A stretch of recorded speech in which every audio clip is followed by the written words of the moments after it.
Hello. तो आज मैं आप लोगों के लिए लेके आया हूँ बुलेट सीरीज और एक नई सीरीज हम स्टार्ट कर रहे हैं। जैसा कि मैंने आप लोगों को प्रॉमिस किया था कि हमने बुक लॉन्च करी थी और मैंने ये भी बोला था कि आपको ऐसा कंटेंट दूंगा जिसके अंदर आपके पास 15 से 20 मिनट में एक पूरा चैप्टर रिवाइज हो जाएगा और उसमें एनसीईआरटी की एक एक लाइन कवर हो जाएगी।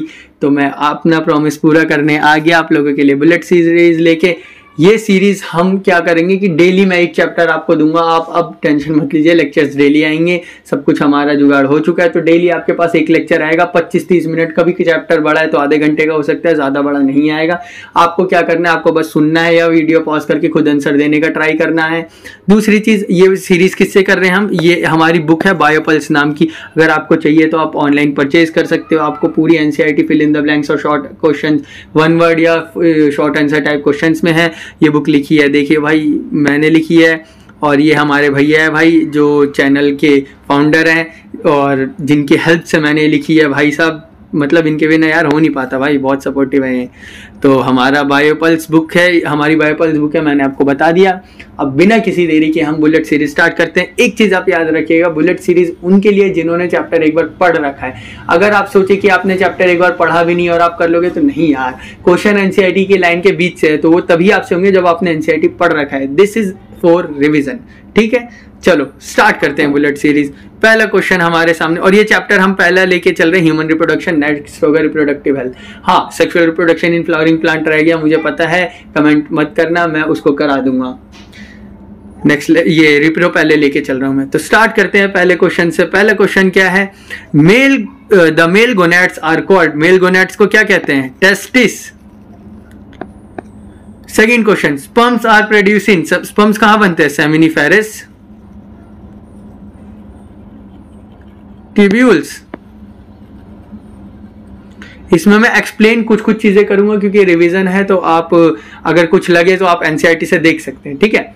Testosterone is secreted by, testosterone कौन से सेल सिक्रीट करते हैं भाई, याद करो याद करो, लीडिक सेल पढ़ा था ना एनसीईआरटी में, लीडिक सेल टेस्टोस्टेरोन सिक्रीट करते हैं। Muscular tube that transport sperm during ejaculation, कौन सी ऐसी मस्कुलर ट्यूब है जो इजैकुलेशन के टाइम स्पर्म ट्रांसफर करती है, सोचो सोचो, क्या बोलते हैं उसको, वास डिफरेंस। यार राइटिंग के लिए सॉरी, मैं चाहता हूं, राइटिंग थोड़ी खराब है मेरी। The site of storage and maturation of sperm, sperm कहाँ मैच्योर होता है, मतलब वो मैच्योर कहाँ होता है और स्टोर कहाँ करते हैं। तो ये एक इंपॉर्टेंट क्वेश्चन है, इसको हम इंपॉर्टेंट मार्क करते हैं क्योंकि काफी बार पूछ चुका है। तो स्पर्म का मैचुरेशन का साइट जहां पे स्पर्म मैच्योर होता है और स्टोर भी होता है उसको बोलते हैं एपिडिडाइमस। अगला, seminiferous tubules are located in, seminiferous tubule कहां पे लोकेटेड है, सेमिनिफेरस ट्यूब्यूल लोकेटेड है इनसाइड टेस्टिस। ये भी पता है आपसे क्वेश्चन पूछ लेगा घुमा के कि आउटसाइड टेस्टिस होते हैं तो कंफ्यूज हो जाते हैं, तो ये चीज आप ध्यान रखना। सर्टोली सेल प्रोवाइड, क्या करती है सर्टोली सेल, याद करो याद करो याद करो, सर्टोली सेल प्रोवाइड करती है nourishment, nourishment, Sertoli cell nourishment देती है स्पर्म को।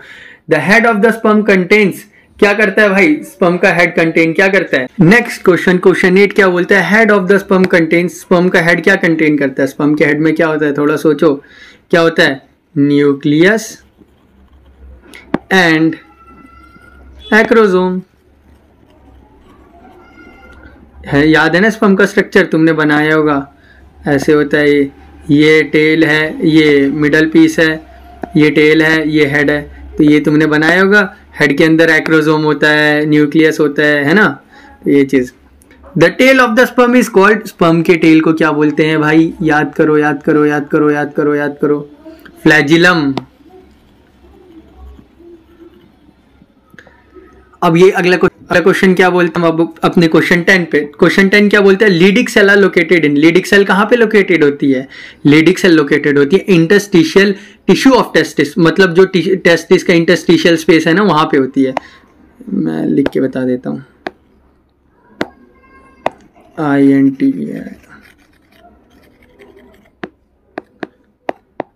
Space of testis, Leydig cell होती है इंटरस्टिशियल स्पेस ऑफ टेस्टिस के अंदर लोकेटेड होती है।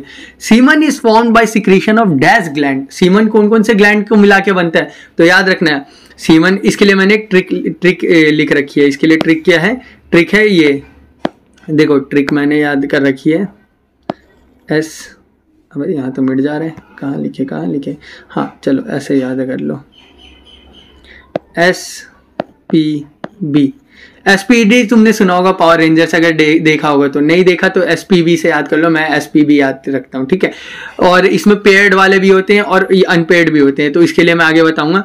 तो 3 कौन कौन से ग्लैंड है, सेमिनिफेरस, प्रोस्टेट और ये आएगा बल्बोयूरेथ्रल। तो 3 ग्लैंड होते हैं ये, और 3 ग्लैंड के सिक्रीशन से सीमन बनता है, प्रोस्टेट ग्लैंड, बल्बोयूरेथ्रल ग्लैंड और seminal vesicle, sorry seminiferous tubule बोल दिया था। Sperms are motile due to, sperms क्यों मोटाइल होते हैं, फ्लैजिलर मूवमेंट। अब ये पता है तुम लोगों को, ये क्वेश्चन है लोकोमोशन का, वैसे अगर तुम देखोगे सही से तो, क्योंकि ये लोकोमोशन क्लास 11 का चैप्टर का क्वेश्चन है। तो भाई नीट में ना अब कभी भी कैसे भी घुमा फिरा के क्वेश्चन पूछ सकते हैं, तो तैयार रहो, ठीक है। The optimal temperature for the sperm production is below dash body temperature. मतलब जो स्पर्म की प्रोडक्शन होती है उसके लिए ऑप्टिमम टेम्परेचर बॉडी के टेम्परेचर से कितना कम होना चाहिए। क्वेश्चन ध्यान से सुनो भाई, इसमें तुम्हें ये नहीं पूछ रहा कि कितना टेम्परेचर होना चाहिए, इसमें ये पूछ रहा है कि बॉडी से कितना कम होना चाहिए। तो बॉडी से 2 से 3 डिग्री सेल्सियस कम होना चाहिए, फॉरेनहाइट नहीं भाई, सेल्सियस। मैंने एक टेस्ट दिया था उसमें भाई फॉरेनहाइट आ गया था, तो वो गलत हो गया था, तो ये ध्यान रख लेना। The total number of chromosome in human sperm is, कितने क्रोमोसोम होते हैं ह्यूमन स्पर्म में, 23।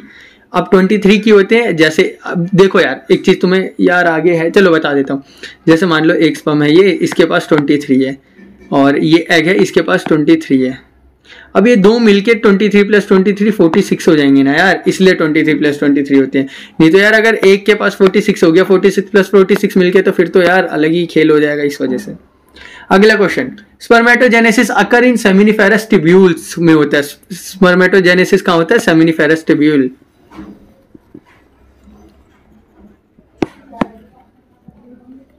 सेमिनिफेरस ट्यूब्यूल में स्पर्मेटोजेनेसिस, याद रखना यार, ये भी इंपॉर्टेंट है, ये important question. The acrosome contains, acrosome के पास क्या होता है, हाइड्रोलिटिक एंजाइम्स। एक्रोसोम के पास क्या होता है, हाइड्रोलिटिक एंजाइम।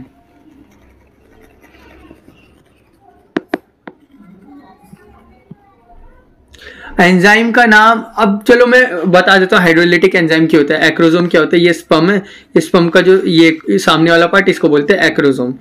ये एक्रोसोम है। अब ये एक्रोसोम के अंदर ये सारे एंजाइम क्यों होते हैं, क्योंकि जब ये एग में जाएगा तो एग के अंदर ऐसे करेगा, जाएगा तो एग को पेनिट्रेट करने के लिए कुछ इसके अंदर एंजाइम होने चाहिए, जिससे ये अपना ये एग को पेनिट्रेट कर दे, मतलब एग जो होती है एग के अंदर चला जाए, तो इसलिए कुछ एंजाइम होते हैं, इसको बोलते हैं हाइड्रोलाइटिक एंजाइम। इसका नाम अगर तुम लोगों को याद करना है तो सुन लो, इसका नाम है हाइएलुरोनिडेज। हाइएलुरोनिडेज हेड भी देखते होगे ना तुम लोग। अब देखो भाई शॉर्ट आंसर टाइप, मैंने बोला था ना शॉर्ट भी लेके आ जाएंगे। Short answer type question, spermatogenesis, define spermatogenesis. Spermatogenesis का आंसर क्या है, ये मैं एक एक करके यहाँ सॉल्व कर दे रहा हूँ, तो देखते रहना। स्पर्मेटोजेनेसिस क्या है, spermatogenesis is the process of formation of haploid sperm from diploid spermatogonia in seminiferous tubule. मतलब स्पर्मेटोजेनेसिस वो प्रोसेस है, अच्छा याद रख लेना, स्पर्मेटोजेनेसिस, परमिएशन, ये सारा प्रोसेस डिफरेंस इसमें। स्पर्मेटोजेनेसिस क्या मतलब क्या होता है, स्पर्मेटोजेनेसिस में क्या होता है, जैसे तुम ऐसा समझो, ये 2n डिप्लॉइड है स्पर्मेटोगोनिया,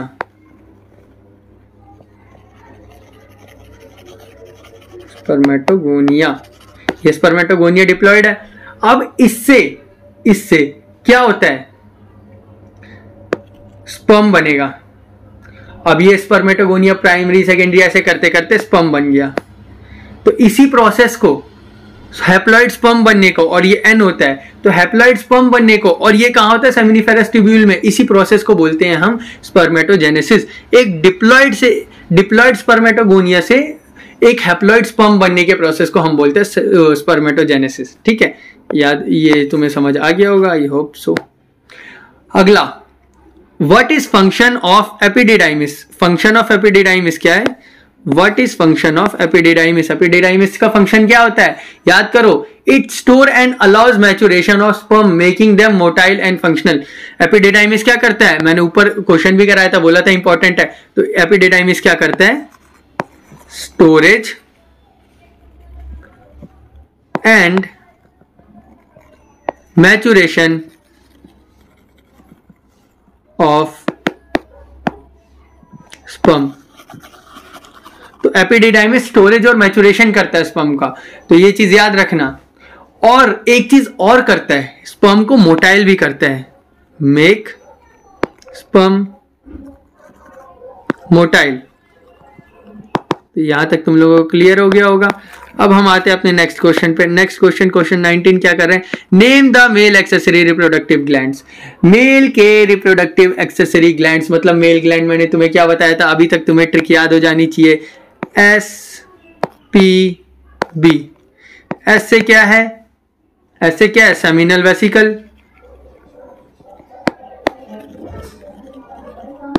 पी से क्या है? प्रोस्टेट। बी से क्या है? SPB, सेमिनल वेसिकल, प्रोस्टेट और बल्बोयूरेथ्रल।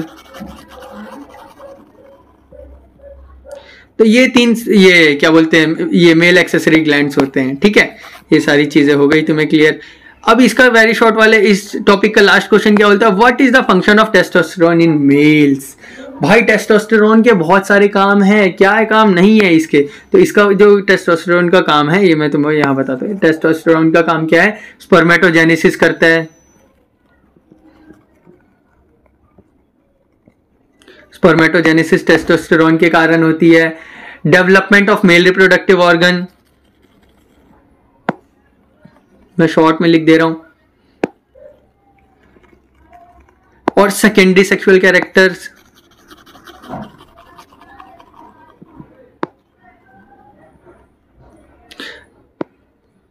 तो ये काम है इसका। स्पर्मेटोजेनेसिस करता ही है, मेल रिप्रोडक्टिव ऑर्गन, ये क्या बोलते हैं, मेल रिप्रोडक्टिव ऑर्गन का डेवलपमेंट करता है, सेकेंडरी सेक्सुअल कैरेक्टर भी करता है। तो यहाँ से हमारा पहला टॉपिक खत्म हो चुका मेल रिप्रोडक्टिव सिस्टम का, इसे खत्म कर लिया। अब हम आते हैं सेकंड टॉपिक पे। सेकंड टॉपिक क्या है? Female reproductive system. इसके भी हमें 20 क्वेश्चन करने हैं। तो क्वेश्चन 21 से स्टार्ट करते हैं, fill in the blanks. The female gonads are called. Female gonads क्या होते हैं? ओवेरीज। फीमेल गोनैड्स और मेल गोनैड्स क्या होते हैं? Testis. Ovulation is the release of dash from ovary. Ovulation में क्या रिलीज होता है? याद रखना, जब ओव्यूलेशन होता है तो ओव्यूलेशन में रिलीज होता है सेकेंडरी oocyte, और इसको हम ओवम भी बोल सकते हैं। तो सेकेंडरी oocyte रिलीज होता है ये ओव्यूलेशन में, याद रखना भाई, प्राइमरी नहीं होगा। The inner lining of uterus is called. Inner lining uterus की क्या होती है? एंडोमेट्रियम।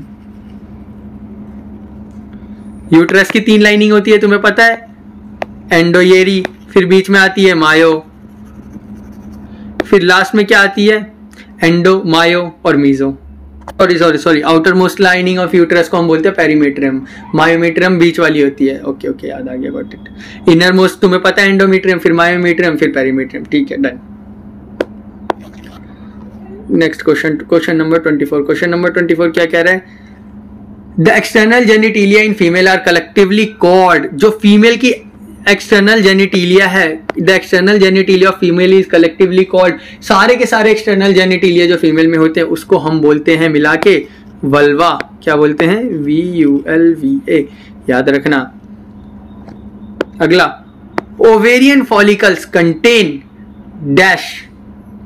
ओवेरियन फॉलिकल क्या कंटेन करती है? ओवेरियन फॉलिकल के अंदर क्या होता है? डेवलपिंग ओवा।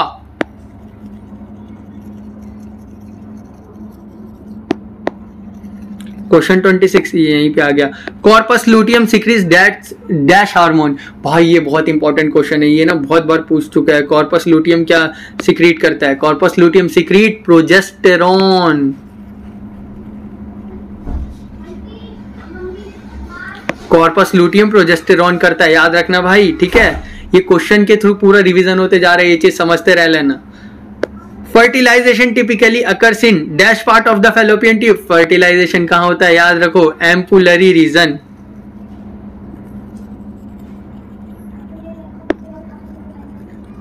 अगर ये ऑप्शन नहीं आया तो अगर ऑप्शन में ये भी आए कि एम्पुलरी इस्थमिक रीजन, तो वो भी ट्रू बोल सकते हो, ठीक है।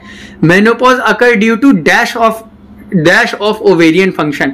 मेनोपॉज क्या होता है? मेनोपॉज क्यों होता है? मेनोपॉज तब होता है कि जब हमारे पास सारे के सारे हमारे oocytes खत्म हो गए, एग्स खत्म हो गए फीमेल के अंदर, तो उसको बोलते हैं मेनोपॉज। तो ये क्या होता है? ड्यू टू सिसेशन या डिक्लाइन प्रोडक्शन, या फिर सिसेशन बोल दो, CESSATION। सिसेशन मतलब खत्म। यार ये थोड़ा टफ लैंग्वेज है, इसको ऐसे याद रख लो, खत्म हो जाता है, तो इस वजह से हमारा मेनोपॉज आ जाता है, ठीक है, ओवेरियन फंक्शन का। The period of female reproductive cycle is usually, female reproductive cycle के पीरियड कितना होता है? 28 डेज का होता है, याद है तुम लोगों को। The structure that connect uterus to vagina. Uterus को वेजाइना से कौन कनेक्ट करता है? सर्विक्स। याद रखना, आगे क्वेश्चन भी आएगा। एक चीज और बता देता हूं, तुम्हारा बर्थ कैनाल किसको बोलते हैं? Birth canal cervix plus vagina, ये तुम्हारा मिलके बर्थ कैनाल हो गया, ठीक है। और जो स्ट्रक्चर है जो यूट्रस को वेजाइना से कनेक्ट करता है उसको बोलते हैं cervix. The outer layer of ovary is called, outer layer of ovary क्या बोलते हैं? Germinal epithelium. Outer layer of ovary को बोलते हैं जर्मिनल एपिथेलियम, ठीक है। The hormone responsible for ovulation is, कौन सा हार्मोन ओव्यूलेशन के लिए रिस्पॉन्सिबल होता है? ये भी one of the most important question में बहुत बार पूछ चुका है। ये इसको बोलते हैं, कौन से हार्मोन की वजह से ओव्यूलेशन होता है? Luteinizing hormone.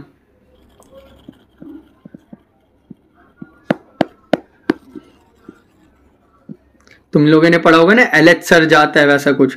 The female hormone responsible for secondary sexual character. Secondary sexual character किसकी वजह से आता है? बहुत सारे लोग बोलेंगे प्रोजेस्टेरोन। अच्छा प्रोजेस्टेरोन भाई गलत है, प्रोजेस्टेरोन सेकेंडरी सेक्सुअल कैरेक्टर आता है ईस्ट्रोजन की वजह से। तो प्रोजेस्टेरोन मत करना भाई ध्यान से भी, भूल के भी, ईस्ट्रोजन की वजह से सेकेंडरी सेक्सुअल कैरेक्टर आते हैं। Primary oocyte are arrested in, primary oocyte कहां अरेस्ट होते हैं? प्रोफेज 1। प्राइमरी oocyte प्रोफेज 1 में अरेस्ट होते हैं, और रिलीज कहां होते हैं वो तुम लोग मेरे को कमेंट करके बोलना भाई। कमेंट जरूर करना, भूल जाते हो तुम लोग, सोचते हो मैं देखता नहीं, लेकिन सबके देखता हूं मैं, ठीक है। आगे, secondary oocyte is ovulated during dash of menstrual cycle. Secondary oocyte कब रिलीज होती है? कौन सा फेज होता है? सेकेंडरी oocyte जब रिलीज होता है उस फेज को बोलते हैं हम ओव्यूलेटरी। क्वेश्चन थोड़ा सा ना डीप डाउन करके बनाया गया है, कुछ क्वेश्चन तुम्हें लगेगा थोड़ा टफ टाइप, लेकिन यार वो तुम्हारा एनसीईआरटी का बिल्कुल खुद देगा एक एक लाइन, तो इस वजह से, ठीक है। Secondary oocyte is ovulated during ovulatory phase of menstrual cycle. Polar body form 2, polar body क्यों बनती है? डैश साइटोप्लाज्मिन ये ओवम। ये क्या क्वेश्चन बोलना चाह रहे हैं? क्वेश्चन बोल रहा है कि ये पोलर बॉडी क्यों बनती है? पोलर बॉडी इसलिए बनती है ताकि, देखो अभी मैंने बताया था ना कि ये एग होता है, एग 23 होना चाहिए और स्पर्म भी 23 होना चाहिए, लेकिन जो प्राइमरी oocyte होता है ना वो होता है 46। अब हमें तो चाहिए 23, तो यहां से क्या होता है 23 ऐसे निकल जाता है, साथ में एक छोटा सा पोलर बॉडी निकलता है, तो ताकि ये हमारा ये क्रोमोसोम नंबर को बैलेंस कर सके। इस वजह से हम 23 ये पोलर बॉडी निकाल देते हैं और 23 का हमारा एग बन जाता है। तो इसको क्या बोलते हैं? इसको अगर लिखना चाहे एनसीईआरटी के लैंग्वेज में तो डिस्कार्ड, मैं एक्सप्लेन भी कर रहा हूं, एनसीईआरटी का लैंग्वेज भी लिखवा रहा हूं, extra chromosome and conserve cytoplasm. अच्छा ये बात ध्यान रखना कि ये एक्स्ट्रा क्रोमोसोम को निकालने के लिए और साइटोप्लाज्म को कंजर्व करने के लिए भी होता है, ठीक है। अरे क्या हो गया भाई पीडीएफ को, व्हाट, कोई नहीं यार काम चला लेंगे। हाँ, name the female gamete. Female gamete का नाम क्या है भाई? सिंपल है यार, तुम लोगों को पता होगा, ओवम, एग भी बोल सकते हैं, है ना, फीमेल गैमेट को। What is function of fallopian tube? Fallopian tube का फंक्शन क्या होता है? Fallopian tube transport the ovum from ovary to the uterus and serve as the site of fertilisation. Fallopian tube के अंदर फर्टिलाइजेशन होता है और फैलोपियन ट्यूब क्या करता है? ओवम, ये क्या बोलते हैं ये एक हाँ, फेलोपियन ट्यूब क्या करता है? फेलोपियन ट्यूब क्या करता है? ट्रांसफर करता है ओवम को ओवरी से यूट्रस में। मतलब ये क्या करता है? ओवम को ट्रांसपोर्ट करता है ओवरी से यूट्रस के अंदर। और एक और चीज प्लस में, ये क्या है? Site of fertilisation. ठीक है, ऐसे बताता हूं, जैसे डायग्राम से अगर तुम्हें समझना है तो ऐसे समझो। जैसे ये है हमारा एग, ये है, हाँ सिंपल यार डायग्राम रखते हैं। ठीक है, ये हमारा ओवरी है, ये है फेलोपियन ट्यूब। अब जब हमारा एग है, एग हमारा ब्लू कलर का मान लिया एग है, ये इसके अंदर जाएगा। ये किसके थ्रू जाएगा? फेलोपियन ट्यूब के थ्रू ही जाएगा, फिर यहाँ यूट्रस में जाएगा। तो ये सीन होता है, इस वजह से फेलोपियन ट्यूब का ये काम दिया गया है। ठीक है, अब आते हैं नेक्स्ट क्वेश्चन पे। What is corpus luteum? Corpus luteum क्या होता है भाई? कॉर्पस लूटियम होता है एक येलो कलर का ग्लैंडुलर स्ट्रक्चर, जब ये ग्राफियन फॉलिकल टूटता है तब बनता है। और ये क्या बनाता है? प्रोजेस्टेरॉन।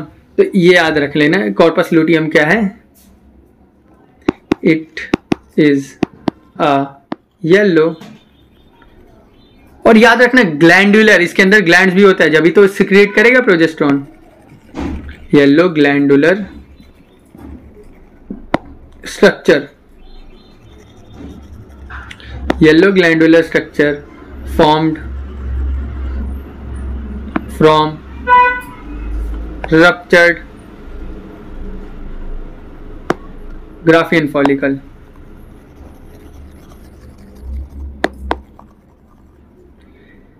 मतलब जब ग्राफियन फॉलिकल टूट जाता है तो एक येलो कलर का एक स्ट्रक्चर बनता है जिसके पास ग्लैंड्स होते हैं, उसको हम बोलते हैं कॉर्पस लूटियम।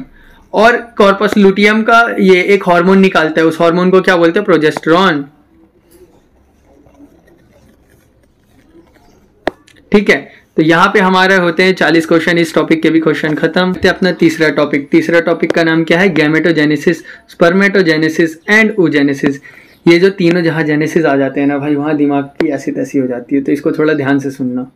तो क्वेश्चन 41 से स्टार्ट करते हैं। Primary spermatocyte undergo dash to form क्या सेकेंडरी स्पर्मेटोसाइट। प्राइमरी स्पर्मेटोसाइट के अंदर क्या होता है? मियोसिस 1। मैंने बताया था कि प्राइमरी स्पर्मेटोसाइट डिप्लॉइड होते हैं, डिप्लॉइड से हैप्लॉइड बनाने, तो मियोसिस 1 होगा, मियोसिस होगा। और ये मियोसिस 1 होता है, इधर 2 मियोसिस होते हैं, तो आगे तुम्हें पता चल जाएगा। Secondary spermatocyte undergo dash to form spermatid. Secondary spermatocyte क्या करती है? तो स्पर्मेटिड बनता है मियोसिस 2। अब देखो एक चीज बताता हूं, मियोसिस 1 मतलब मान लो सेकेंडरी स्पर्मेटोसाइट बन गया, ये एन है, हैप्लॉइड है। अब यहां से स्पर्मेटिड बनाने हैं, अब यहां से स्पर्मेटिड बनाना है, स्पर्मेटिड भी एन है, तो इसके लिए हम क्या करेंगे? मियोसिस 2 करेंगे। मियोसिस 2 करेंगे, और मियोसिस 1 क्या होता है? रिडक्शनल डिवीजन होता है, लेकिन जो मियोसिस 2 होते हैं नॉन रिडक्शनल डिवीजन होते हैं। तो जितने क्रोमोसोम पहले होते हैं उतने ही बाद में होते हैं, तो इस वजह से हम बाद में मियोसिस 2 करते हैं, क्योंकि हमें क्रोमोसोम नंबर सेम रखने हैं। ठीक है, तुम्हें समझ आ गया होगा। Spermatid differentiate into sperms by spermatid sperms से डिफरेंशिएट कैसे होते हैं? मतलब अलग, एक मिनट, हाँ, स्पर्मेटिड डिफरेंशिएट इनटू स्पर्म, मतलब स्पर्मेटिड से स्पर्म बनने का प्रोसेस मैंने बोला था ना, स्पर्मेटोजेनेसिस, स्पर्मियोजेनेसिस, बहुत सारी चीजें याद रखना। तो स्पर्मेटिड से स्पर्म बनने का प्रोसेस को हम बोलते हैं स्पर्मिएशन, स्पर्मियोजेनेसिस, स्पर्मिएशन नहीं। स्पर्मेटिड से स्पर्म बनने के प्रोसेस को हम बोलते हैं स्पर्मियोजेनेसिस। क्या है? स्पर्मियोजेनेसिस। अगला, meiosis in male produce dash gametes. अगर मेल के अंदर मियोसिस होती है तो क्या कितने गैमेट बनते हैं? 4 हैप्लॉइड। जब अगर ये एक प्राइमरी ये प्राइमरी स्पर्मेटिड के अंदर, प्राइमरी स्पर्मेटोसाइट के अंदर मियोसिस होता है ना, तो एंड में वो 4 हैप्लॉइड स्पर्म बना देता है, जिसको हम गैमेट बोलते हैं। ठीक है, मियोसिस इन फीमेल प्रोड्यूस, अगर फीमेल के अंदर मियोसिस होता है तो क्या बनता है? 1 हैप्लॉइड ओवम या गैमेट।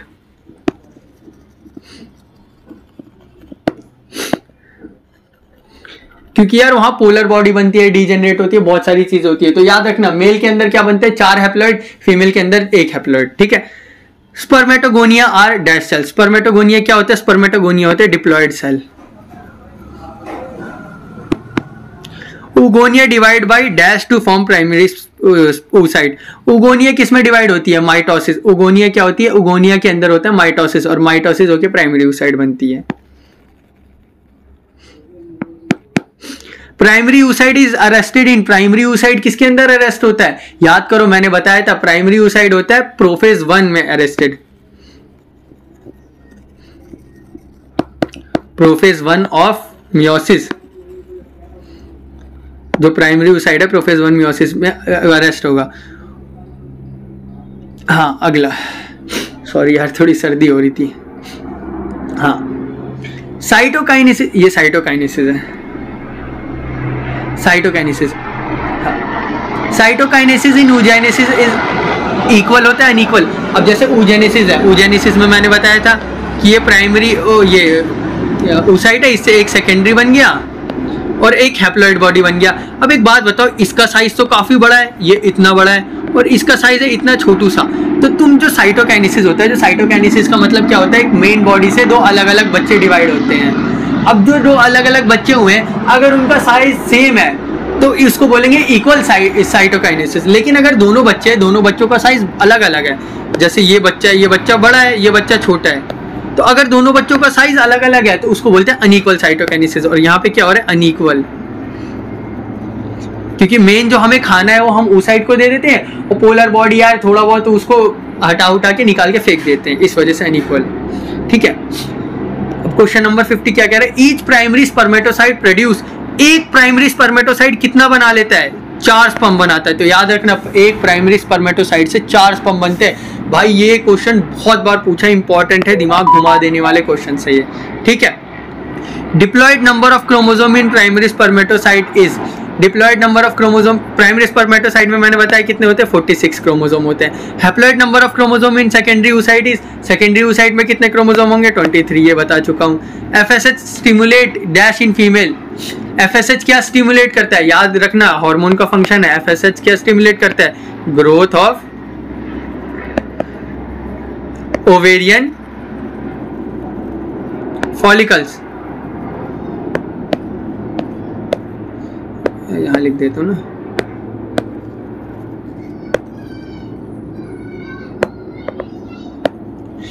एफएसएच क्या करता है? ओवेरियन फॉलिकल का ग्रोथ स्टिमुलेट करता है। याद रख लेना भाई, एफएसएच ग्रोथ, और एलएच का आगे मैं तुम्हें फंक्शन बताऊंगा। ठीक है,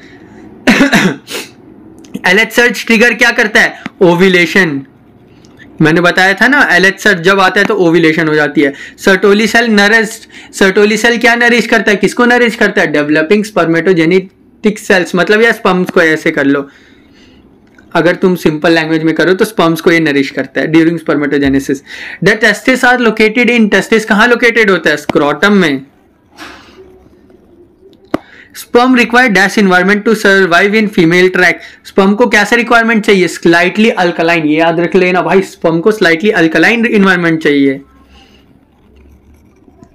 alkaline.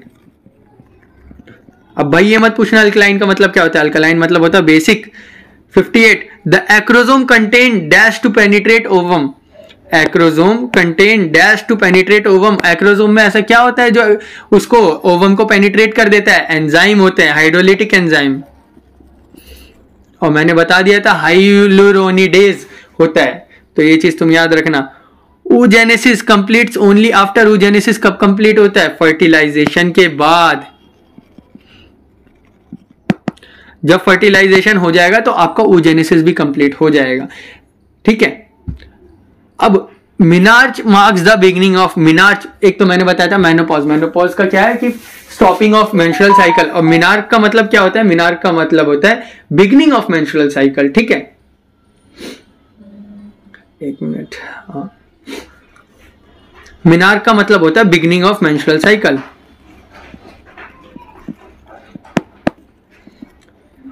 The cyclic changes, yes, cyclic changes. The cyclic changes 61 in ovary and uterus are regulated by।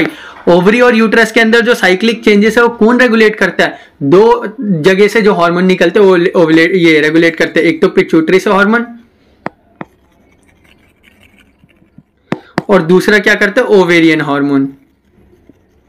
एक पिट्यूटरी और एक ओवेरियन, ये दो हार्मोन है, ये हमारा क्या बोलते हैं साइक्लिक चेंजेस ओवरी और यूट्रस में करते हैं रेगुलेट, ठीक है। 62 question, follicular phase is under the influence of, follicular phase किसमें, अब फॉलिकल ही नाम आ रहा है तो एफएसएच हार्मोन की वजह से हो रहा होगा। Luteal phase is dominated by, luteal phase कौन सा हार्मोन डोमिनेट करता है, ल्यूटियल फेज एक तो याद रखना एलएच सर्ज होता है, एलएच सर्ज होगा या ल्यूटियल फेज बोल लो। ल्यूटियल फेज में कौन सा हार्मोन ज्यादा होता है, प्रोजेस्टेरॉन।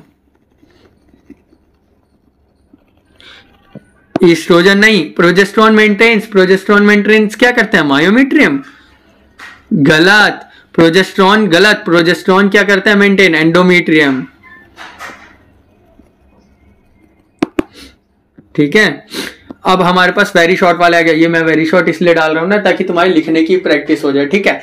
तो अब क्वेश्चन बोलता है डिफाइन oogenesis। oogenesis क्या है, oogenesis का मतलब है कि the process of formation of mature ovum egg from oogonia in the ovary. oogenesis का एक प्रोसेस है जिसके अंदर एक oogonia से हम मैच्योर ओवम बनाते हैं, formation of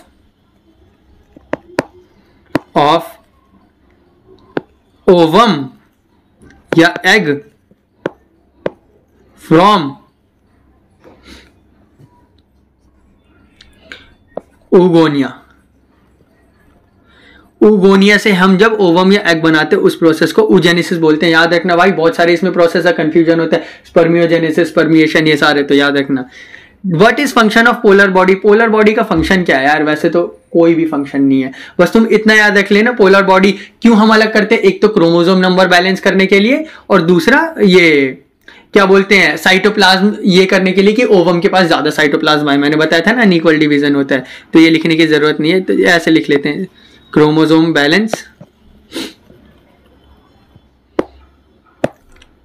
balance plus cytoplasm balance, ठीक है। अब at what stage is secondary oocyte ovulated, secondary oocyte कब ओव्यूलेट होती है, कौन से स्टेज पे ओव्यूलेट होती है, ओ भाई भाई भाई भाई भाई, भाई। हाँ कौन सा क्वेश्चन है, 67 ना, हाँ। At what stage secondary oocyte is ovulated, secondary oocyte कब ओव्यूलेट होती है, सेकेंडरी oocyte ओव्यूलेट होती है मेटाफेज 2 मियोसिस में, 2 of meiosis. How many gametes are form from one primary oocyte, एक प्राइमरी oocyte से कितना गैमेट बनता है, मैंने बताया था एक प्राइमरी oocyte से सिर्फ और सिर्फ एक गैमेट बनेगा, कितना बनेगा, एक गैमेट बनेगा, और साथ में एक गैमेट के साथ क्या बनेगा, दो पोलर बॉडी, लेकिन वो सारे डिस्कार्ड हो जाते हैं, तो बस एक गैमेट याद रख लोगे चल जाएगा, पोलर बॉडी रखो ना रखो कोई दिक्कत नहीं।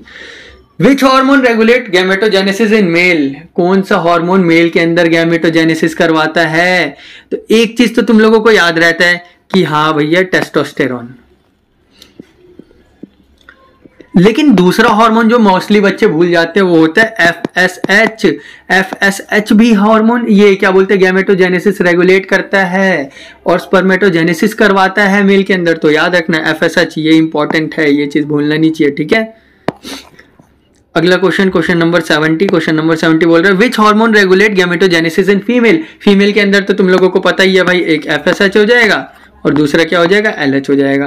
तो यहाँ तक हमारे 70 क्वेश्चन हो गए भाई। अगला हमने तीसरा पड़ाव भी पार कर लिया, वो हम आते हैं चौथे पड़ाव की तरफ, मतलब चौथे टॉपिक की तरफ। चौथा टॉपिक का नाम है मेंस्ट्रुअल साइकिल, ये ऊ नहीं है ये सी है, मेंस्ट्रुअल साइकिल। क्वेश्चन नंबर 71 क्या कह रहा है, menstruation occur due to dash hormone level, menstruation क्यों होता है, डिक्लाइन ऑफ हार्मोन लेवल, और कौन से हार्मोन के डिक्लाइन से होते हो अभी बताऊंगा। Follicular phase is under the influence of dash hormone, follicular phase तुम्हें पता है फॉलिकल मतलब एफएसएच फॉलिकुलर हार्मोन के डिक्लाइन ये इन्फ्लुएंस के कारण होता है। Luteal phase is dominated by, याद रखना मैंने अभी 2-3 बार करा चुका हूं, मैं जो क्वेश्चन 2-3 बार दे रहा हूं इसका मतलब भाई वो बहुत इंपॉर्टेंट है। ल्यूटियल फेज के अंदर कौन सा हार्मोन डोमिनेट करता है, ल्यूटियल फेज के अंदर डोमिनेट करता है प्रोजेस्टेरॉन। कॉर्पस लूटियम, ये फिर से सी है, पता नहीं सी को हो गया। Corpus luteum secrete dash maintain endometrium. Corpus luteum क्या secrete dash to maintain endometrium, यहाँ 2 आएगा। कॉर्पस लूटियम क्या सिक्रीट करता है? कॉर्पस लूटियम सिक्रीट करता है प्रोजेस्टेरॉन, और प्रोजेस्टेरॉन क्या करता है? मेंटेन करता है एंडोमेट्रियम को। 75 if fertilisation does not occur corpus luteum degenerates into, अगर कॉर्पस ये फर्टिलाइजेशन नहीं होता तो कॉर्पस लूटियम डीजेनरेट होता है कॉर्पस एल्बिकेंस में। ठीक है, question number 76, endometrium become thick and vascular due to, endometrium thick और वस्कुलर किस लिए बन जाती है? क्योंकि प्रोजेस्टेरॉन के कारण बन जाती है। Average duration of menstrual bleeding is dash days, average duration 3 से 5 दिन की ब्लीडिंग होती है मेंस्ट्रुअल फेज में, तो इतनी ही ब्लीडिंग होती है नॉर्मल। ठीक है, menstrual cycle repeat approximately every, menstrual cycle कितने डेज पे रिपीट होती है? 28 days. LH surge occurs about dash hour before ovulation, LH surge कितने घंटे पहले हो जाते हैं ओव्यूलेशन के? एलएच सर्ज मतलब भाई एलएच हार्मोन का बहुत ज्यादा मतलब हाई लेवल हो जाते हैं, तो एलएच सर्ज कब होता है? 24 से 36 घंटे पहले ओव्यूलेशन के। तो ये अलग क्वेश्चन है, थोड़ा सा इसमें दिमाग लगाने वाले है, थोड़ा क्वेश्चन ध्यान से समझना। 24 से 36 घंटे पहले एलएच सर्ज हो जाते हैं ओव्यूलेशन के। Follicular phase duration is approximately, follicular phase की ड्यूरेशन कितनी होती है? 14 डेज। अप्रोक्सीमेटली है, एग्जैक्ट नहीं है। ल्यूटियल फेज की ड्यूरेशन क्या है? अप्रोक्सीमेटली 14 डेज, 14 दिन की होती है। Proliferative phase correspond to dash phase of ovarian cycle, proliferative phase कौन सा फेज को बोलते हैं? प्रोलिफरेटिव फेज का मतलब होता है फॉलिकुलर फेज।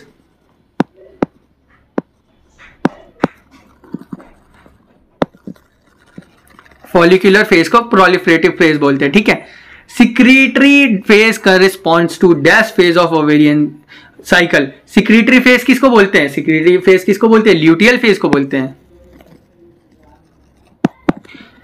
अच्छा, ये चीज याद रखना यार, बहुत कंफ्यूजन होती है, मैं भी कंफ्यूज हो जाता था। प्रोलिफरेटिव फेज मतलब फॉलिकुलर फेज, सिक्रीटरी फेज मतलब luteal phase.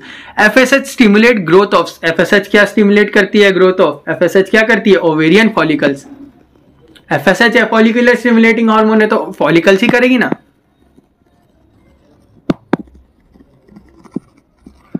Oestrogen peaks during dash phase, estrogen कौन से? अभी तक तो हम प्रोजेस्टेरॉन कर रहे, एस्ट्रोजन कब पीक पे होती है? Follicular phase. 86 क्वेश्चन ये रहा। प्रोजेस्टेरॉन पीक्स ड्यूरिंग, प्रोजेस्टेरॉन कब पीक पे आती है? प्रोजेस्टेरॉन कौन सा पीक पे आती है? और सॉरी, कब पीक पे आती है? प्रोजेस्टेरॉन आती है ल्यूटियल फेज में। भाई इतनी बार क्वेश्चन करा दिया ना, अब याद हो जाना चाहिए। नहीं याद हुआ ना तो क्या ही बोलूं मैं। अरे यार ये कैसा क्वेश्चन है, आगे पीछे हो गया। आई 87 नंबर क्वेश्चन क्या है?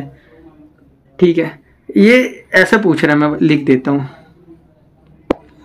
इसको पहले। ब्लैक ब्लैक ब्लैक, नहीं, ये कहना चाह रहा है, क्वेश्चन मैं लिख देता हूं, है ना। ओरल कॉन्ट्रासेप्टिव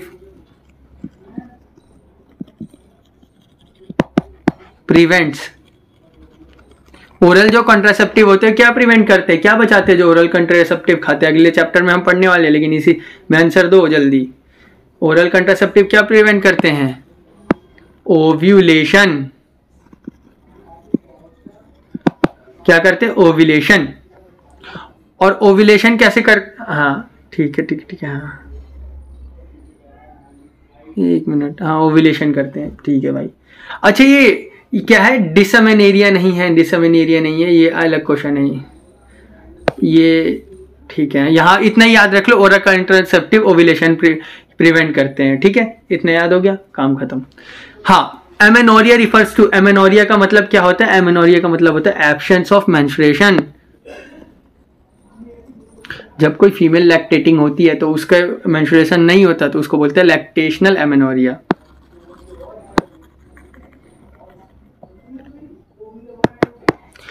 मेनोरेगिया रिफर्स टू, मेनोरेगिया मतलब क्या होता है? Excessive menstrual bleeding. अगर किसी को एक्सेसिव मेंस्ट्रुअल ब्लीडिंग है तो उसको बोलते हैं मेनोरेगिया।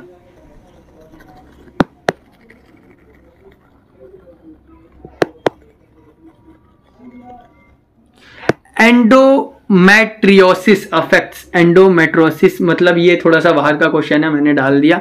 ये क्या करता है कि इसको एंडो है तो यार एंडोमेट्रियम को ही करेगा ना।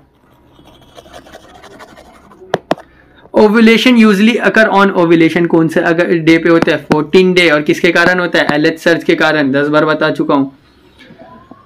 हाँ, डैश ऑफ द मेंस्ट्रुअल, क्या था क्वेश्चन? 92 तो हो गया, 93 क्वेश्चन। Hormonal contraceptive contain. हाँ ये यार थोड़ा सा ना गड़बड़ हो गया है, यहाँ से ऐसा, ठीक है। हाँ, और ये यहाँ आएगा हार्मोनल कंट्रासेप्टिव, ये देखो ऐसे, hormonal contraceptive contain dash and dash.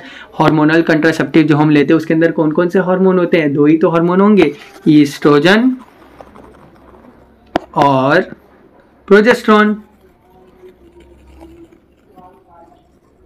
ये 2 हार्मोन होते हैं। Menstrual disorder are often due to dash imbalance. Menstrual disorder किस लिए होता है? मेंस्ट्रुअल डिसऑर्डर कब होता है? जब क्या हो जाता है? Hormonal imbalance. जब हार्मोनल इम्बैलेंस हो जाता है तो मेंस्ट्रुअल डिसऑर्डर आता है। अब वेरी शॉर्ट आंसर टाइप के क्वेश्चन आ गए। What triggers ovulation? ओव्यूलेशन की होता है एलएच सर्ज के कारण।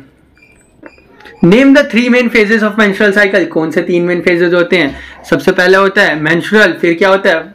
फॉलिकुलर, जिसको हम क्या बोलते हैं? प्रोलिफरेटिव। फिर तीसरा क्या होता है? ल्यूट्रल, जिसको बोलते हैं सिक्रेटरी। सबसे पहले क्या होता है? मेंस्ट्रुअल, इसमें क्या होती है? ब्लीडिंग। फिर उसके बाद क्या आता है? फॉलिकुलर, इसको क्या बोलते हैं हम? प्रोलिफरेटरी। तीसरा क्या आता है? तीसरा फेज क्या होता है? ल्यूटियल, इसको क्या बोलते हैं? सिक्रेटरी। तो ये 3 फेज आ गए, याद हो गए? Menstrual, follicular, secretory. अगला question, which hormone maintains endometrium during luteal phase? कौन सा हार्मोन होता है जो एंडोमेट्रियम जनरेट, ये ल्यूटियल फेज? कहीं भी यार याद रखो, देखो ये मैं ट्रिक बता रहा हूं, अगर ल्यूटियल फेज की बात कर रहे हैं तो मोस्टली प्रोजेस्टेरॉन होगा। 100% नहीं बोल रहा, बट 90% चांसेस, अगर तुम्हें याद नहीं आ रहा तो प्रोजेस्टेरॉन को कर सकते हो। तो कौन सा हार्मोन मेंटेन करता है एंडोमेट्रियम ल्यूटियल फेज में? Progesterone. Define menstrual cycle. Menstrual cycle का डेफिनेशन क्या? अब देखो यार इतना सिंपल सा क्वेश्चन है, मेंस्ट्रुअल साइकिल का डेफिनेशन बहुत सारे बच्चे ये भी नहीं बता पाएंगे, तो ये फायदा होता है वेरी शॉर्ट का। अब इसमें क्या है? मेंस्ट्रुअल साइकिल के डेफिनेशन क्या बोलते हैं? The cyclic change in the ovaries and uterus every month in females. क्या है? इसको मैं लिख देता हूं अच्छे से भाई, मस्त सुंदर सुंदर राइटिंग में लिखेगा मैं। The cyclic change in ovaries and uterus every month in a females। जो साइक्लिक चेंज होते हैं हर महीने फीमेल के अंदर, ओवरीज, चाहे वो ओवरीज में हो चाहे यूट्रस में हो, उसी को बोलते हैं मेंस्ट्रुअल साइकिल। काम खत्म, ठीक है। अब अगला क्वेश्चन है, क्या है? How does oral contraceptive prevent pregnancy? ये यार अगले चैप्टर का क्वेश्चन है, तो इसको अभी तुम लोग छोड़ दो। इसके अगला question, what is the function of LH in menstrual cycle? अबे यार एलएच मैंने अभी बताया था, maturation and rupture of Graafian follicle.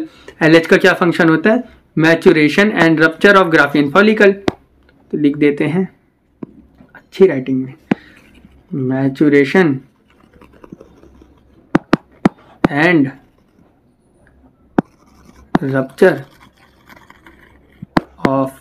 भाई एक बंदा बोल रहा था, भैया आपकी राइटिंग बहुत कूड़ा है। तुम कूड़ा हो, मेरी राइटिंग नहीं। ग्राफियन, सॉरी यार तुम कूड़ा नहीं हो भाई, मेरी राइटिंग कूड़ा है। क्या करूं अब, ये तो ठीक होती नहीं, लेकिन कोशिश करूंगा भाई तुम लोगों के लिए ठीक करने की। चलो, function of LH in menstrual cycle, maturation and rupture of Graafian follicle. ये पड़ाव भी हमारा पार हो चुका है। अब हम आते हैं अपने 5वें पड़ाव, जिसको बोलते हैं फर्टिलाइजेशन। अब फर्टिलाइजेशन के क्वेश्चन यहाँ से स्टार्ट होंगे। भाई जिसको पानी वानी पीना है, सुसु जाना है, कोई भी अपना ब्रेक ले लो 2 मिनट का। मैं भी एक बार सांस ले लेता हूँ। हाँ, ले लिया सांस, आगे करते हैं। Fertilisation is the fusion of dash and dash. क्या क्या फ्यूजन होता है? Male and female gamete. Male and female gamete. Fertilisation usually occur in dash part of fallopian tube. Fertilisation कहाँ पे होती है? एम्पुला में होती है। अगर ये नहीं दिया तो एम्पुलरी इस्थेमिक रीजन भी डाल सकते हैं। अब क्या है 103 कैपेसिटेशन है, ये सी आएगा। Capacitation of sperm occur in. Capacitation का बहुत इंपॉर्टेंट क्वेश्चन इस साल भी नीट में आया है। कहाँ पे होता है? फीमेल रिप्रोडक्टिव ट्रैक्ट, क्योंकि जब स्पर्म एग से मीट करेगा जब ही तो कैपेसिटेशन होगी, और कहाँ मीट करेगा? फीमेल रिप्रोडक्टिव ट्रैक्ट में करेगा, तो ये आएगा फीमेल रिप्रोडक्टिव ट्रैक्ट। हाँ। अब अगला question, polyspermy is prevented by. Polyspermy is prevented by dash reaction. Polyspermy क्या होता है? मतलब एक स्पर्म के अंदर बहुत सारे, मतलब एक हैप्लॉइड स्पर्म होता है ना, मान लो डिप्लॉइड स्पर्म हो गया, तो कैसे रोकते हैं डिप्लॉइड होने से? तो वो क्या होता है? कॉर्टिकल रिएक्शन होता है। ज्यादा डीप में नहीं पढ़ना, ये बस सिंपल याद रख लो।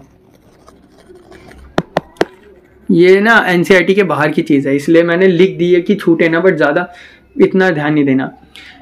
Zygote is dash in chromosome number. Zygote क्या होता है? डिप्लॉइड होता है, क्योंकि जाइगोट किससे मिलके बनता है? स्पर्म और एग से, वो ओवम से मिलके बनेगा, तो हैप्लॉइड प्लस हैप्लॉइड मिलके डिप्लॉइड बनाएंगे ना रे। कॉर्टिकल रिएक्शन, ये फिर से सी है। Cortical reaction involve release of dash from ovum. Cortical reaction में क्या रिलीज होता है? कॉर्टिकल रिएक्शन में क्या रिलीज होता है? कॉर्टिकल रिएक्शन में रिलीज होता है एंजाइम। जितने भी कॉर्टिकल रिएक्शन है उसके अंदर एंजाइम रिलीज होता है। The fusion of male and female pronuclei form. Male और फीमेल प्रोन्यूक्लियाई जब अपना फ्यूजन करते हैं तो क्या बनेगा? Zygote nucleus. अरे यार ऐसे याद रखो, मेल और फीमेल गैमेट मिलकर जाइगोट बनाता है, तो मेल और फीमेल के न्यूक्लियस मिलकर क्या बनाएंगे? जाइगोट का न्यूक्लियस बनाएंगे। यार इतना सिंपल है नहीं है सिंपल यार। हाँ ये भी सी है। Cleavage results in formation of. Cleavage क्या बनाता है? क्लीवेज का मतलब क्या होता है? जाइगोट से फिर ब्लास्टोसिस बना, ब्लास्टोसिस से मोरुला, ऐसे ऐसे बनता है ना। डिवीजन को बोलते हैं क्लीवेज। जब अपना फीमेल के अंदर डिवीजन होती रहती है ना, तो उसको क्लीवेज बोलते हैं, और वो माइटोसिस के कारण हो कि धक धक धक धक डिवाइड होते रहेगा। हाँ, तो उसको उससे क्या बनाते हैं हमारे पास? उससे बनाते हैं हमारे पास ब्लास्टोमियर।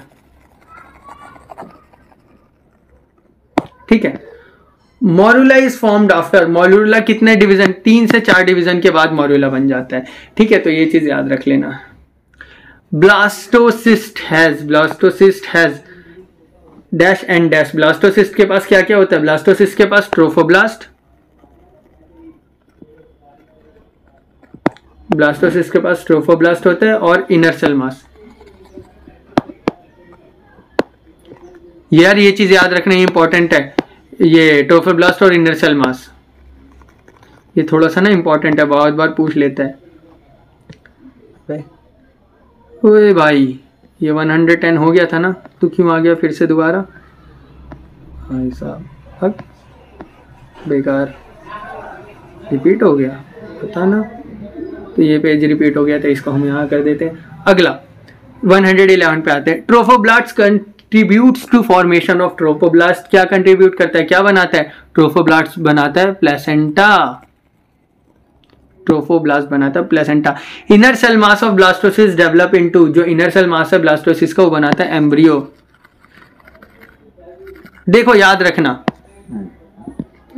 एक मिनट, मैंने तुम्हें बताया था कि ब्लास्टोसिस्ट के पास क्या होता है? ट्रोफोब्लास्ट होता है और इनर सेल मास होता है। ठीक है, देखो ब्लास्टोसिस्ट के पास क्या होता है? ट्रोफोब्लास्ट होगा, इनर सेल मास होगा, और जो ट्रोफोब्लास्ट होता है, ट्रोफोब्लास्ट बनाता है प्लेसेंटा, और जो इनर सेल मास होता है वो बनाता है एम्ब्रियो। ठीक है। Implantation occur about dash days after fertilisation. Fertilisation हो गई तो इम्प्लांटेशन कितने दिन बाद होगा? 6 से 7 दिन बाद। ये एनसीईआरटी में है, याद रखना। ह्यूमन कोरियोनिक गोनाडोट्रोपिन HCG, ये HOG नहीं, HCG है, इज सिक्रेटेड बाय। याद रखना है HCG हार्मोन होता है, वो कौन सिक्रेट करता है?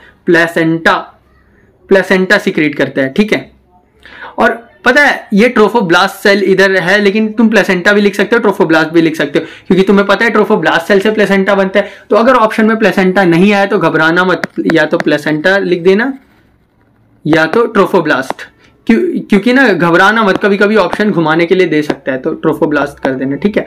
Blastocyst implantation occur in dash part of uterus. Blastocyst का इम्प्लांटेशन कहां पे होता है यूट्रस के अंदर? एंडोमेट्रियम के अंदर। Zona pellucida is made up of, zona pellucida किससे मिलता है? ग्लाइकोप्रोटीन से मिलके बनता है, तो ग्लाइकोप्रोटीन है उससे ज़ोना पेलुसिडा बनता है, ठीक है। हाँ 17 question.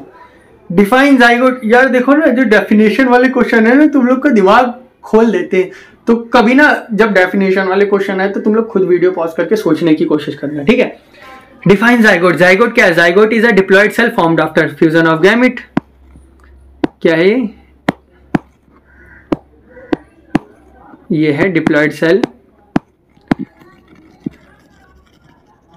Cell formed after fertilisation.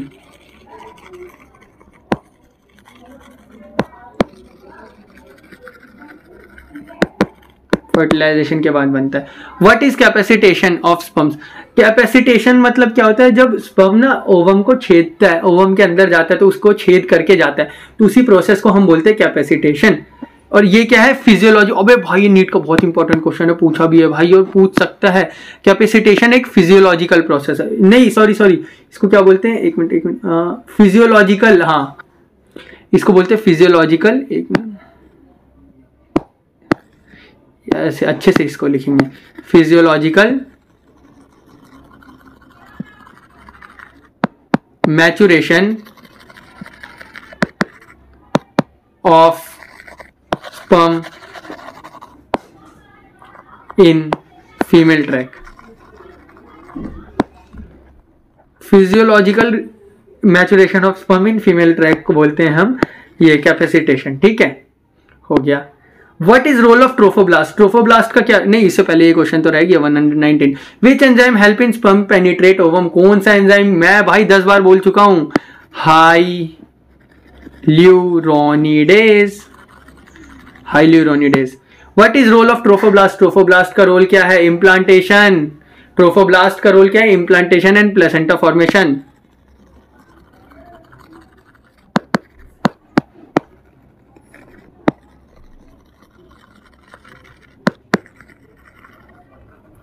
यार समझ जाने, इम्प्लांटेशन और प्लेसेंटा फॉर्मेशन लिख दिया मैंने। अब हमारे पास अगला आता है छठा पड़ाव। छठा पड़ाव क्या आता है? Early embryonic development. इसमें है 20 क्वेश्चन हमारे, तो क्वेश्चन स्टार्ट करते हैं 121। Gastrulation leads to formation of dash germ layer. Gastrulation में कौन से कितने जर्म लेयर बनते हैं? 3 जर्म लेयर बनते हैं, 3 जर्म लेयर होते हैं। The 3 primary germ layers are, 3 primary कौन कौन से जर्म लेयर होते हैं? एक्टोडर्म, मीजोडर्म और एंडोडर्म। एक्टोडर्म, मीजोडर्म और एंडोडर्म 3 जर्म लेयर होते हैं। एक्टोडर्म गिव, अब ये भाई यहां से इंपॉर्टेंट चीज होती है, कौन से जर्म लेयर से कौन सी चीजें बनती है। मैं बहुत भूल जाता हूं, मुझे पता है तुम भी भूल जाते हो, लेकिन क्या कर सकते हैं, याद रखना है तो याद कर लो। Ectoderm give rise to dash and dash. Ectoderm किसको गिव राइज करती है? Nervous system. एक्टोडर्म से बनता है सिस्टम। पता है ये जो 11th क्लास का एक तो लोकोमोशन चैप्टर था, ऊपर से वो जो ब्रेन वाला एक मिनट, हाँ एक तो लोकोमोशन वाला चैप्टर था, एक तो न्यूरल कंट्रोल एंड कोऑर्डिनेशन वाला जो चैप्टर है ना, उसके अंदर ये चीज दी गई है। तो भाई ये तुम देखो यार किस लेवल तक कंबाइन करके पूछ सकते हो। और मैंने क्या भाई कंबाइन करके क्वेश्चन बनाया है, तारीफ कर देना भाई। Mesoderm give rise to, mesoderm किसको राइज देता है? मीजोडर्म मसल को देता है, ठीक है।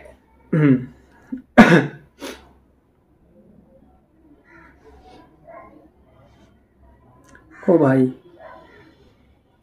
एक्टोडर्म में क्या कर दिया मैंने? एक्टोडर्म किसको देता है? नर्वस सिस्टम को देता है, ठीक है। मीजोडर्म किसको देगा? मसल्स को देगा, और हाँ मसल्स को देगा, साथ में सर्कुलेटरी सिस्टम। तो मीजोडर्म से सर्कुलेटरी सिस्टम और मसल्स आएंगे। और जो एंडोडर्म है, एंडोडर्म किसको देगा? Digestive and respiratory. भाई डाइजेस्टिव में मीजोडर्म मत लगा देना,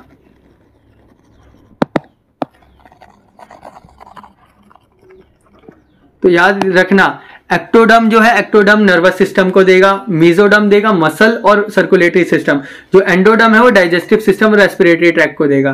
ठीक है, अगला question, neurulation is formation of neural tube from ectoderm. ये बहुत ही बाहर का है, ये अगर नहीं भी करो तो कुछ चलेगा, बट ये है क्या, ये न्यूरल ट्यूब, न्यूरल ट्यूब बनती है इससे, एक्टोडर्म से। नोटोकॉर्ड इज डिराइव फ्रॉम, भाई नोटोकॉर्ड किससे बनता है, नोटोकॉर्ड किससे बनता है, मेसोडर्म से। जब एनिमल किंगडम पढ़ोगे ना तो इसमें बहुत क्वेश्चन आता है कि इसका नोटोकॉर्ड किससे बना है, इसका नोटोकॉर्ड किससे बना है। ठीक है, अगला question, somite give rise to dash, somite give, अच्छा इसी का, नोटोकॉर्ड डिराइव फ्रॉम मेसोडर्म, और मेसोडर्म क्या समटाइम गिव राइज टू, क्या क्या मेसोडर्म से बन जाता है, वर्टिब्रे, और क्या बनता है, स्केलेटल मसल। तो ये एक कंबाइंड क्वेश्चन है दोनों, नोटोकॉर्ड किससे डिराइव होता है, मेसोडर्म से, और ये किसको, somite give rise to vertebrae and skeletal muscle.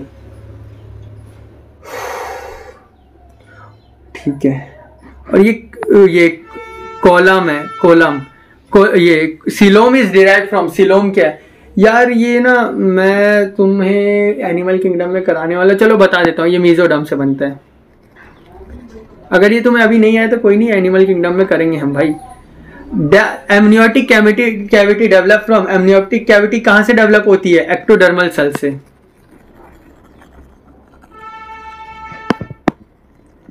Amniotic cavity कहां से डेवलप होती है, एक्टोडर्मल सेल से। अब ये क्या है, ये सी है। Chorion contributes to formation of, chorion क्या बनाता है, कोरियन मैंने तुम्हें बताया था प्लेसेंटा बनाएगा। yolk sac help in dash formation, yolk sac क्या बनाएगा तुम्हें, yolk sac क्या बनाएगा, ब्लड सेल्स। याद रखना भाई, yolk sac से ब्लड सेल बनता है। Extra 133, extra embryonic membrane include, extra embryonic membrane में क्या क्या होगा, याद रख लेना भाई, ये तीन चीज, ये भी इंपॉर्टेंट है। एक्स्ट्रा एम्ब्रियोनिक मेम्ब्रेन, जैसे फीमेल का एक्सटर्नल जेनिटल है, यहाँ एक्स्ट्रा एम्ब्रियोनिक मेम्ब्रेन भी याद रखना है। तो क्या क्या आएगा, एमनियन, इसको अच्छे से लिखता हूं यार, एमनियन,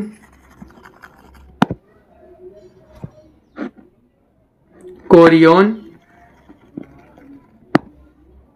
और तीसरी चीज क्या आती है, yolk sac।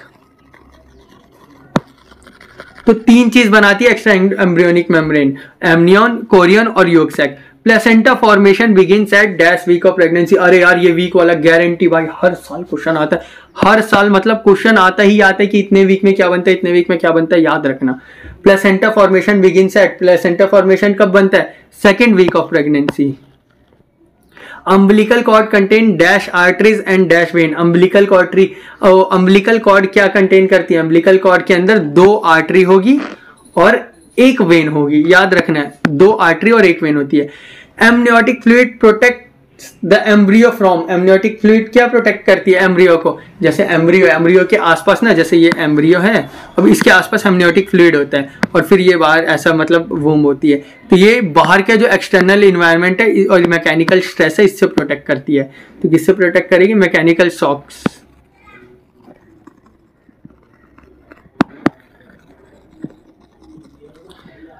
Name the 3 primary germ layer, 3 primary germ layer मैंने तुम्हें बता दिया था कौन कौन से होते हैं, एक्टो, यार एक तो हाँ, एक्टो,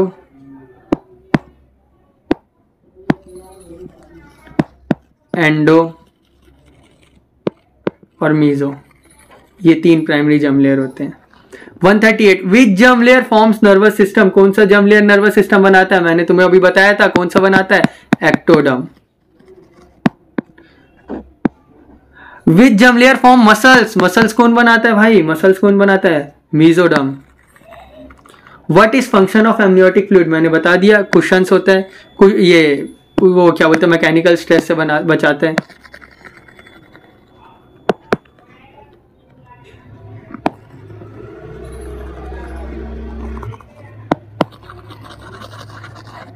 ठीक है, आते हैं 141, सातवां पड़ाव, छठा पड़ाव हमने बहुत अच्छे तरीके से पार कर लिया है। अब हम आते हैं अपने सातवें पड़ाव पे। सातवां पड़ाव क्या है? Pregnancy is confirm by detecting dash in urine. Pregnancy क्या हम कैसे कंफर्म करते हैं? जो तुम देखते हो ना कि प्रेगनेंसी टेस्ट आते हैं, एड्स देखते हो, तो कैसे कंफर्मेशन होता है? उसमें क्या होता है? HCG, ह्यूमन कोरियोनिक गोनाडोट्रोपिन, ये हार्मोन जब यूरिन में मिल जाता है तो हम कंफर्म कर लेते हैं। Gestation period in human is approximately कितना डेज का होता है? 280 डेज। अगर वीक में पूछा तो 40 वीक। ठीक है। अबे 142 के बाद बाकी क्वेश्चन कहाँ गए? ओ भाई क्या बात है, क्या बात है, क्या बात है। क्वेश्चन हो गए हमारे गायब, क्वेश्चन हो गए हमारे गायब। क्या बात है, आगे है क्या?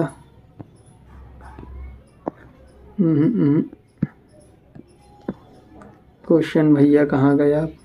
चलो कोई नहीं यार, इतना ठीक है, काफ़ी है, वो एक्स्ट्रा ही थे। बाकी क्वेश्चन मेरे को मिलेंगे, मैं अटैच कर दूंगा, ठीक है, उसकी तुम टेंशन मत लो, है ना। आगे हम 156 से करते हैं। कहाँ से? 156 से। During pregnancy uterus expands due to, अब जब प्रेगनेंसी होती है तो यूट्रस क्यों बड़ा होगा? फीटस जब, अब फीटस कहाँ? यूट्रस के अंदर, जो बच्चा है यूट्रस के अंदर है। तो भाई जब फीटस बड़ा होगा, बच्चा बड़ा होगा, तो यूट्रस भी एक्सपैंड होगा ना, तो growth of, due to growth of foetus. ओ भाई ये लैग हो गया। हाँ, due to growth of foetus. 157 क्या पूछ रहा है? हाँ अभी ये तो अभी हमने कर लिया है ना शायद। चल कोई नहीं यार, फिर से कर लेते हैं। How long human gestation period? 280 days या फिर 40 वीक्स, याद है ना। अगला, name hormone detected in pregnancy test. कौन सा हार्मोन प्रेगनेंसी टेस्ट में डिटेक्ट करते हैं? HCG। How does placenta prevent maternal rejection of foetus? Placenta कैसे, क्या बोलते हैं? मैटरनल रिजेक्शन बाय, क्या बोलते हैं? हाँ मतलब क्या है? How does placenta prevent maternal rejection of foetus? मतलब ऐसा समझो, अब जो फीटस है मदर के अंदर आ गया, तो मदर की जो बॉडी होती है वो क्या सोचेगी? अभी ये तो बाहर का फॉरेन ऑब्जेक्ट आ गया, तो उसके खिलाफ एंटीबॉडी बनाने लगेगी। तो प्लेसेंटा कुछ ऐसा काम करता है कि मदर की जो बॉडी होती है एंटीबॉडी नहीं बनाती, क्योंकि जैसे तुम्हारे बॉडी में कोई बैक्टीरिया आ गया तो एंटीबॉडी बनाएगा, वैसे ही फीटस बाहर की चीज है ना, तो मदर एंटीबॉडी बनाती है। तो उसको क्या करता है प्लेसेंटा? कैसे रोकता है? प्लेसेंटा क्या करता है? बैरियर की तरह काम करता है, act as barrier. What is role of relaxin hormone? Relaxin hormone क्या करता है? अब जैसे जब कोई फीमेल प्रेग्नेंट होती है, 160 प्रेग्नेंट फीमेल जब बर्थ दे रही होती है, तो उसका जो यूट्रस होता है, वेजाइना होता है, उसको हमें डायलेट करना पड़ता है, ढीला करना पड़ता है, ताकि अच्छे से पार्चुरेशन हो जाए। तो उसके लिए हम हार्मोन देते हैं रिलैक्सिन। और वो दूसरी चीज, एक चीज और, पेल्विक गर्डल। अभी तुम लोकोमोशन पढ़ोगे ना, तो उसमें एक पेल्विक गर्डल होता है, तो पेल्विक गर्डल में पेल्विक लीगामेंट्स होते हैं, तो उन लीगामेंट को भी बिल्कुल ढीला कर देता है। तो क्या करता है? रिलैक्स पेल्विक, अच्छे से लिखता हूं यार,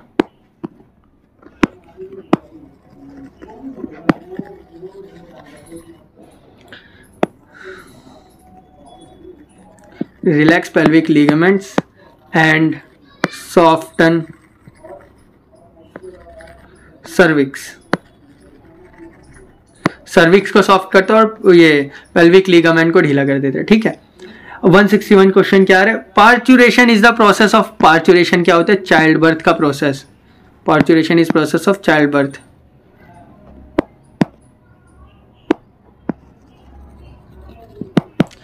ऑक्सीटोसिन स्टिमुलेट्स। ऑक्सीटोसिन क्या करता है? क्या रिफ्लेक्स करता है?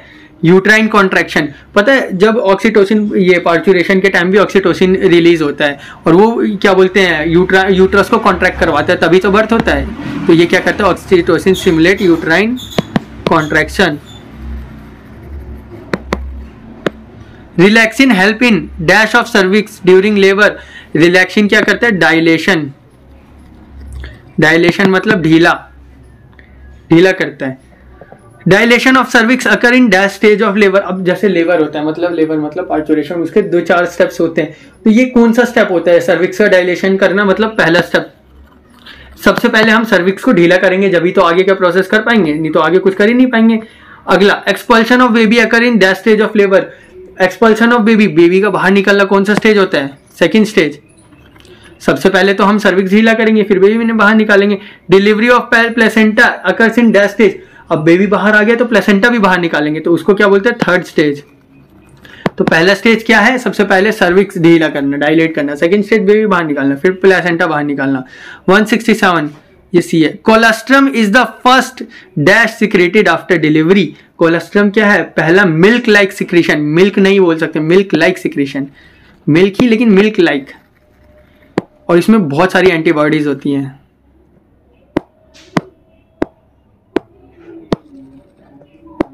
क्या था मिल्क लाइक सिक्रेशन,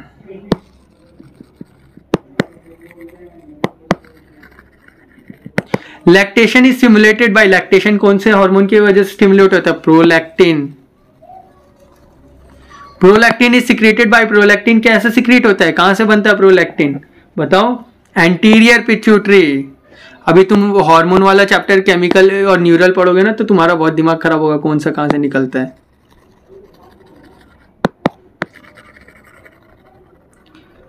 तो रिलैक्सिन कहां से निकलता है, anterior pituitary. Milk letdown reflex is caused by, milk letdown reflex किसके कारण बनता है, किसके कारण बनता है भाई, ऑक्सीटोसिन।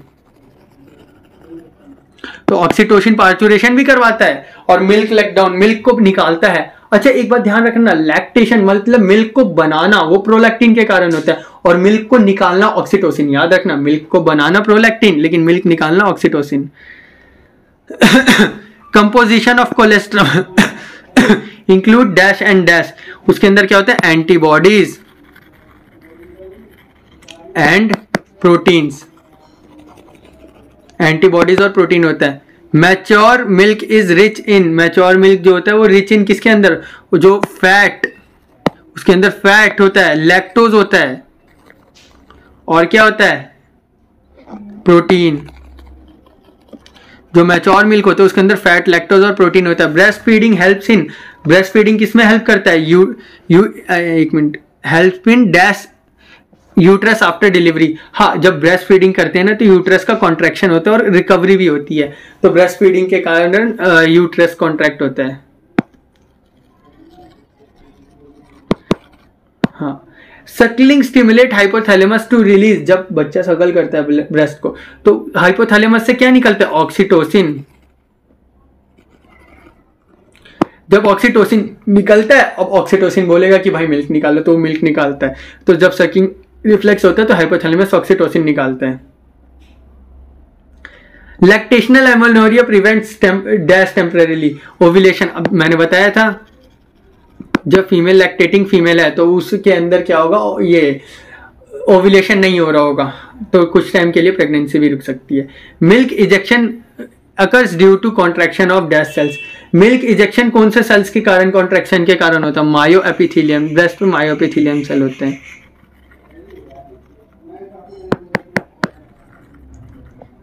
आखिर अब वेरी शॉर्ट, अरे यार कहाँ चला गया मेरे भाई, शिट शिट शिट। हाँ, लास्ट 4 क्वेश्चन बचे हैं भाई, कर लो अच्छे से प्यार से।